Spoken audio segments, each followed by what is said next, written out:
میں نے آپ کو اپنی ذمہ داریوں تک محدود رہنے کی بات کی ہے، اور یہ میں نے پہلی مرتبہ نہیں کی ہے، یہ تو پارلیمنٹ میں اور عام جلسوں میں نے بار بار کی ہے۔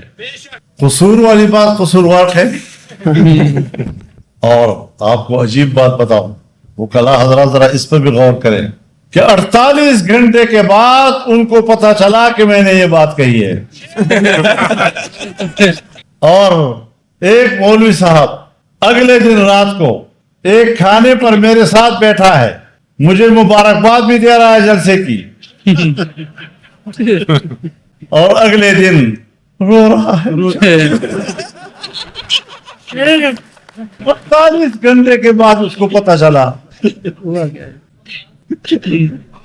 وہ سنا ہے کہ کوئی ماتم ہو رہا تھا محرم کا، کوئی انگریز آیا ہوا تھا، تو اس نے جب یہ منظر دیکھا تو پوچھا کہ بھئی یہ لوگ اپنے آپ کو کیوں مار رہے ہیں؟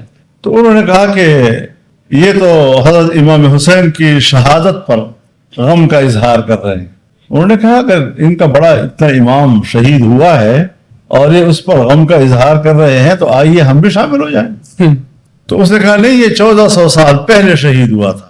اس نے کہا اچھا، اتنی تاخیر سے ان کو خبر پہنچی۔ تو یہ ہوتی ہے بدنیتی۔ تو اس قسم کی بچوں والی باتیں کرنا، اور پتہ نہیں کن کن لوگوں سے میرے خلاف بیان دلوائے۔